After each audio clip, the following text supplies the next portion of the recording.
Function, salah satu fitur penting dalam programming, khususnya di bahasa pemrograman Python. Coba kita berangkat dari idenya dulu, kenapa kita perlu untuk membuat function. Nah, di sini saya sudah menyediakan sebuah program ya. Kasusnya seperti ini, ceritanya si pengguna program ingin membuat sebuah perhitungan gitu. Dari sebuah list atau array X, di mana itu ada ibaratnya variabel independen, kita ingin menghitung suatu nilai Y, kita prediksi nilainya dengan suatu model. Nah, nanti ada perbandingan nilai yang dihitung, yaitu disimpan dalam Y expected, nilai-nilai yang diharapkan muncul saat prediksi, dan kita akan menyimpan juga nilai hasil prediksi dengan model. Nah, bisa kita lihat bahwa di tiga baris di sini adalah bagian dari pendefinisian masalah. Next, di dalam program ada section yang berisi prediksi, di mana di situ ada for loop, kemudian ada modelingnya, yaitu menghitung nilai Y berdasarkan nilai X. Di sini modelnya dipakai linear model misalnya. Kemudian hasil prediksinya disimpan dalam list Y predicted. Setelah melakukan prediksi akan ada perhitungan difference antara expected dengan predicted. Dan kebetulan di sini dipakai modul NumPy dan kita panggil fungsi array-nya untuk membuat array, sehingga kita bisa melakukan aritmatika dalam array-nya, dimana di sini kita ingin menghitung div untuk setiap nilai di dalam array-nya dengan cara dikurangi lalu diabsolutkan. Kemudian kita print masing-masing nilai dari Y expected, Y predicted, dan absolute div. Nah, dari sini kita bisa lihat bahwa dalam program ini ada beberapa konteks gitu. Saya di tahap awal ada idenya adalah semua ini adalah main program. Semua code di sini adalah main program. Kemudian di dalamnya ada pendefinisian masalah, ada prediction, dan calculate difference. Oke, ini kodenya tidak ada masalah ya kalau misalnya kita jalankan. Kode tidak ada masalah, hasil perhitungannya bisa keluar di sini. Nah, tapi dalam praktek software engineering ini kalau misalnya logikanya memanjang atau di bagian prediksi modelnya bisa berubah-ubah, kadang mau linear, kadang mau non-linear, itu akan jadi masalah ke depannya. Karena apa? Karena pertama, code-nya bisa jadi panjang sekali, bisa seperti spaghetti nanti. Kemudian yang kedua, logika di dalam program ini tidak terisolasi gitu. Dan dampaknya apa? Dampaknya akan sulit bagi pengguna program ini yang lain untuk mendebug, untuk mendevelop, ya seperti praktek software engineering gitu ya. Itu bakal susah gitu. Kalau code-nya panjang banget, nanti walaupun terlihat sederhana, tapi sebetulnya itu bikin sakit kepala kalau misalnya ada masalah di satu line aja. Nah, maka dari itu kita bisa menggunakan fitur function di dalam Python untuk mengatasi masalah tersebut. Misalnya predict ini kan bisa kita lakukan dengan berbagai model matematika gitu ya. Nggak harus linear model, bisa aja non-linear model, bisa aja eksponensial, bisa aja logaritmik, dan lain sebagainya. Maka sebenarnya di bagian modeling ini kita bisa pisahkan gitu. Nah, misalnya di atasnya, jadi di tempat terpisah misalnya dalam prakteknya kita taruh modelingnya di suatu file yang lain gitu. Kita tulis dev predict.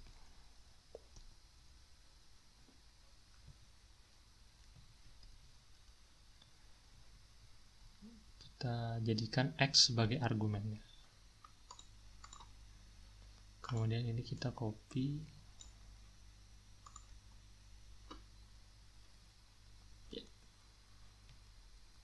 Kita return Y.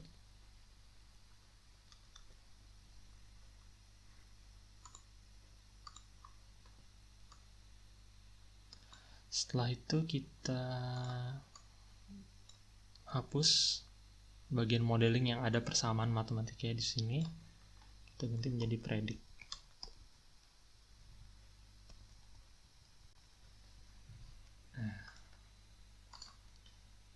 Oke, dari sekarang program kita jadi lebih bagus ya. Walaupun hanya beda satu baris saja, tapi secara praktek software engineering ini bagus sekali karena di dalam main program tidak ada persamaan matematika untuk prediksi. Pokoknya di main program hanya tahu main program harus panggil fungsi predict, maka akan dapat hasil prediksinya. Main program tidak perlu tahu apakah prediksinya menggunakan linear model atau non-linear model. Pokoknya main program mendapatkan nilai Y berdasarkan nilai X yang di-input gitu. Nah, ini salah satu contohnya. Nah, bisa juga kita aplikasikan di dalam calculate difference. Jadi kita buat fungsinya def. Misalnya difference itu biasanya kita bisa anggap sebuah loss gitu ya.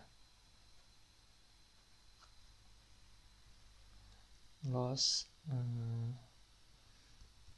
kita tulis expected list, argumennya expected list dan juga predicted list.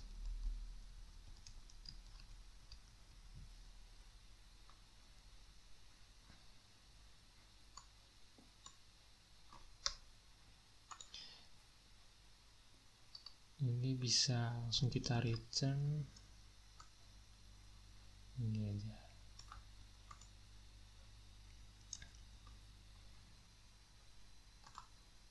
Nah, dengan begitu di main program kita bisa ganti perhitungan matematika absolute difference ini menjadi absolute difference adalah loss dari expected Y expected dan juga Y predicted. Oke, gitu ya kawan-kawan. Ini udah terlihat ya bahwa main program bersih dari persamaan matematika.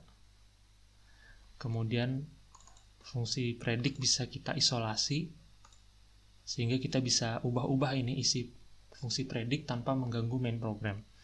Kita bisa juga karena kita sudah mengisolasi fungsi loss, kita bisa ubah-ubah perhitungan loss. Misalnya di sini pakai absolute difference, kita ganti menjadi misalnya R square gitu. Itu bebas, main program tidak akan terganggu. Nah, kalau kita jalankan main program ya, harusnya tidak ada masalah ya.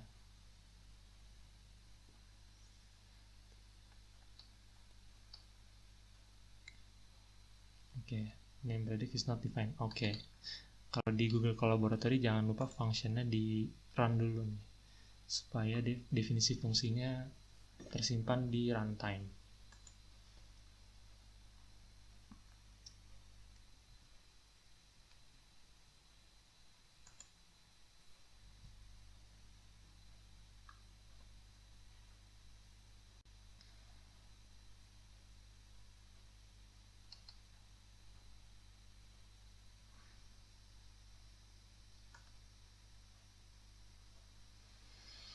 Nah, gitu ya kawan-kawan, ini adalah ide dasar kenapa kita perlu menggunakan function dalam program kita.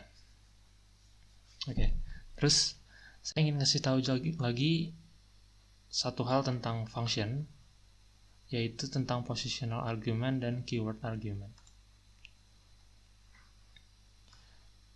Jadi secara sintaks itu fungsi seperti ini ya. Fungsi diawali dengan keyword def, kemudian diikuti dengan nama fungsinya, kemudian dalam kurung argumen-argumen yang bisa diterima oleh function. Di sini saya contohkan ada 4 argumen ya. Argumen 1, argumen 2 sampai argumen 4, di mana argumen 1 dan argumen 2, di mana argumen 1 tidak punya default value, makanya tidak ada sama dengan. Sementara itu argumen 2, argumen 3 dan argumen 4 itu punya default value, makanya di sini mereka punya sama dengan nilai defaultnya. Argumen 2 nilai defaultnya non, argumen 3 nilai defaultnya tutorial, string gitu ya, dan argumen 4 nilai defaultnya adalah string bernilai Camilla Botek. Ya, kemudian isi fungsinya bisa apapun gitu ya, apapun statementnya, apapun expressionnya bisa. Kebetulan untuk tutorial ini saya isinya hanya print saja. Nah, apa sih bedanya argumen dengan default value dan juga argumen tanpa default value? Coba kita run dulu ya, supaya fungsi ini udah terdefinisi.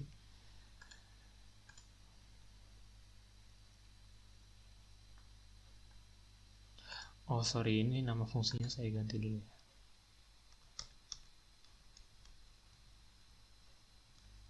Any function, jadi fungsi apapun lah ya, arbitrary gitu.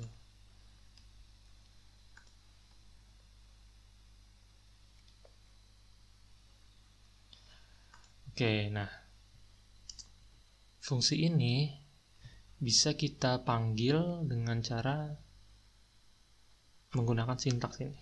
Any function dalam kurung argumen 1 kita isi 10, angka 10 gitu ya. Argumen 2 kita isi dengan 15. Kita run. Any function ternyata menghasilkan 10, 15 tutorial dan Camilla Botek. Nah, coba deh lihat di sini, kita bedah ya. Any function, kita hanya menggunakan atau kita hanya memberikan 2 argumen. Kita hanya memberikan 2 input kepada 2 argumen gitu ya. Argumen 1 kita kasih nilai 10, argumen 2 kita kasih 15. Tapi kok saat dijalankan fungsi bisa memprint 10, 15 tutorial dan Camilla Botek. Nah, jadi fungsinya default value di sini adalah untuk memberitahu kepada program jika argumennya tidak diisi dengan suatu input saat pemanggilannya, maka nilai argumen adalah nilai defaultnya. Makanya di sini saat program dijalankan, si string tutorial sama string Camilla Botek ini bisa di print dari argumen 3 dan argumen 4. Termasuk argumen 2 juga ya, kan dia punya nilai defaultnya non gitu. Kalau misalnya kita hapus tadi 15-nya, nah nonnya akan terprint di sini. Tapi kalau misalnya argumen 1 tidak kita isi gitu ya, karena tidak punya nilai default value, ini harusnya error gitu.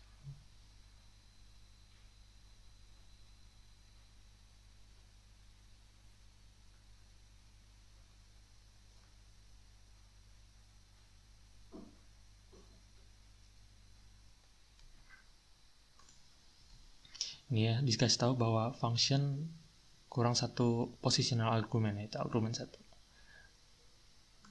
Kurang positional argument. Nah, disinilah kita mengenal yang namanya positional argument. Jadi positional argument itu adalah posisi, argumen yang sesuai posisi. Kalau misalnya kita lihat di sini any function ada 4 argumen, posisinya adalah paling pertama argumen 1, kedua argumen 2, ketiga argumen 3, dan keempat adalah argumen 4. 10, 15, 20, 25. Jadi ini bakal mengisi argumen 1, ini akan mengisi argumen 2, argumen 20 akan mengisi argumen 3, dan 25 akan mengisi argumen 4.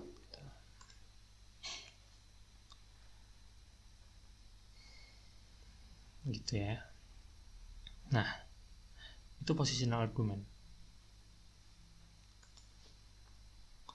Kalau misalnya keyword argument, itu adalah argumen-argumen yang memiliki default value, kemudian kita isi dengan posisinya acak gitu. Misalnya 10 pasti mengisi argumen 1 ya, karena argumen 1 ini hanya bisa positional argument. Dia nggak punya default value gitu, makanya nggak bisa keyword argument. Nah, sementara itu 15, argumen 2, argumen 3, dan argumen 4 itu punya default value. Maka kita bisa gunakan keyword argument di sini. Kita isi dengan argumen 4.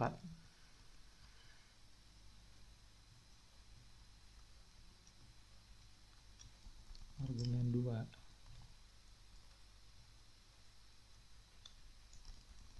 Argumen 3.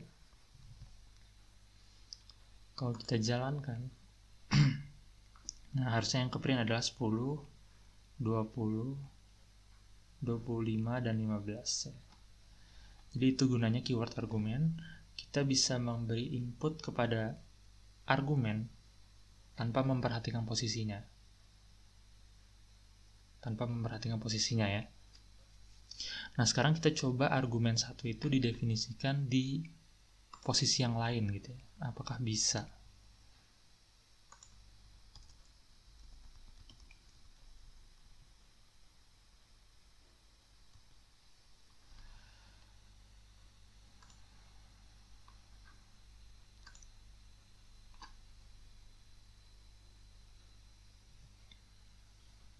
Oke, ternyata bisa ya. Jadi dengan keyword argumen semua itu bisa kita berikan input kepada setiap argumennya. Tapi sekarang kita coba argumen satunya ada di belakang, argumen 4-nya kita tidak pakai keyword argumen.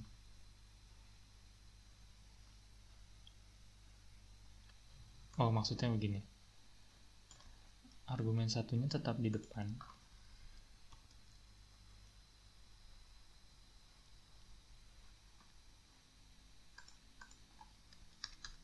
Jadi positional argumen itu ada di belakang gitu misalnya. Argumen 1, argumen 2, argumen 3 ada keywordnya, argumen 4 tanpa keyword. Artinya positional argumen kita isi di posisi keempat.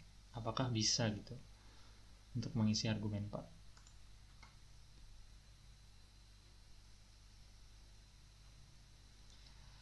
Syntax error, positional argument follows keyword argument. Nah, di sini kita dapat ide bahwa positional argument tidak bisa di belakang keyword argument gitu ya. Jadi kalau misalnya kita mau pakai input dengan positional argument dan keyword argument, pastikan bahwa positional argument itu ada di depan. Ada di depan sini gitu ya. Baru diikuti dengan keyword argument. Nggak bisa keyword argument dulu baru positional argument. Oke, ini hanya introduction ke fitur function dalam Python. Semoga kita bisa belajar lebih dalam lagi tentang function di tutorial berikutnya. So, tetap stay tune di tutorial Python bersama Camille Botek. Terima kasih.